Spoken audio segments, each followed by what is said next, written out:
श्री कृष्ण गोविंद हरे मुरारी, हे नाथ नारायण वासुदेवाय। हरिओम नारायण। अष्टावक्र गीता प्रकरण 20वां, सूत्र 7। अनुवाद।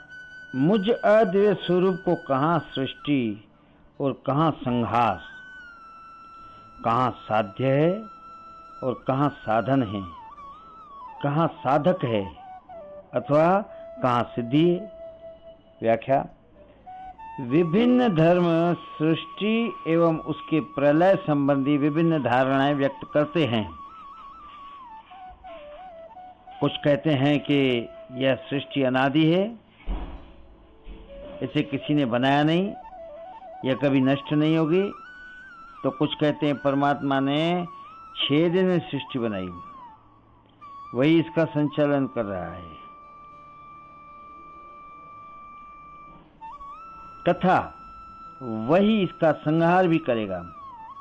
कुछ कहते हैं सृष्टि परमात्मा की अभिव्यक्ति है, एक ही ब्रह्म विभिन्न रूपों में अभिव्यक्त हुआ है, फैलना विस्तार को प्राप्त होना ही इसका गुण है।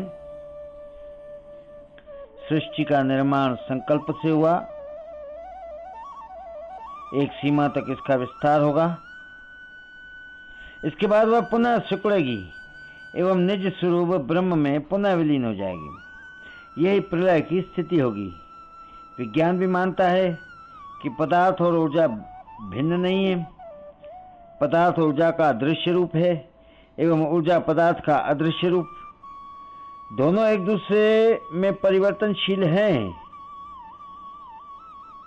पदार्थ कभी नष्ट नहीं होता, उसका ऊर्जा में रूपांतरण हो सकता है और ऊर्जा पुनः पदार्थ का रूप ले सकती है। भारतीय अध्यात्म की धारणा भी पूर्ण रूपेण वैज्ञानिक है। वह नहीं कहता कि परमात्मा ने कुंभकार के जैसे सृष्टि से अलग कहीं आकाश में बैठकर 6 दिन में उसे बनाया तथा वह उसके आदेशानुसार चल रही है, वह चाहे तब उसका संहार कर सकता है। ऐसा धारणा ही अवैज्ञानिक है, बचकानी है, मूर्खता है। ऐसी धारणा क्षुद्र बुद्धि का अनुमान मात्र है कि सृष्टि है तो उसे कोई बनाने वाला भी होना चाहिए। बिना बनाए एक घड़ा भी नहीं बन सकता, तो बिना बनाए सृष्टि कैसे बन सकती है? किंतु यह अज्ञानी की कल्पना मात्र है।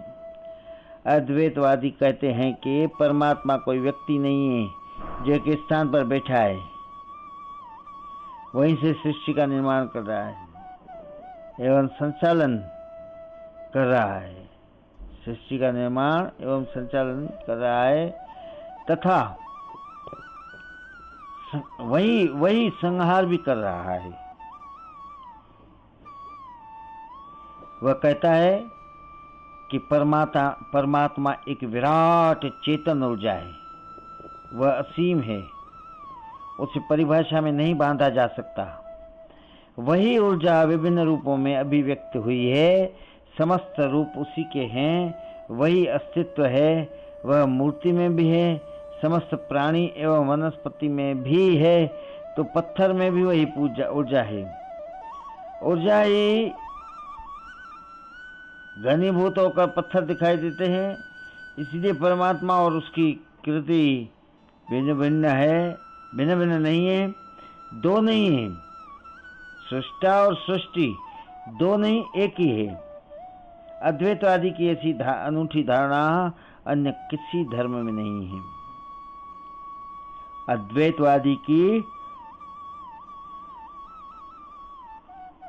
ऐसी अनूठी धारणा अन्य किसी धर्म में नहीं है। यही धारणा पूर्ण वैज्ञानिक है। सूफी, तंत्र, थियोसॉफी, बुद्ध, लाओ त्से आदि इसी दृष्टि का समर्थन करते हैं। फिर यदि परमात्मा है तो उसे पाया भी जा सकता है। यह विराट तर्क और शास्त्र से प्राप्त नहीं होगा। प्राप्त नहीं होगा।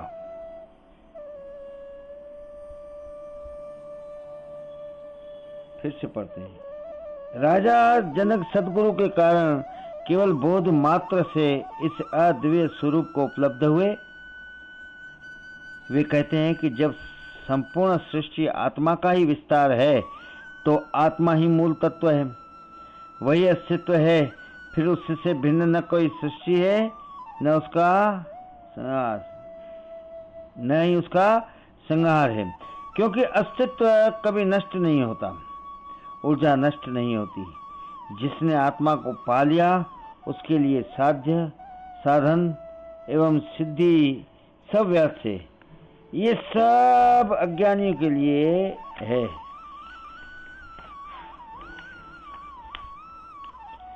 श्री कृष्ण गोविंद हरे मुरारी, हे नाथ नारायण वासुदेवाय। हरि ओम।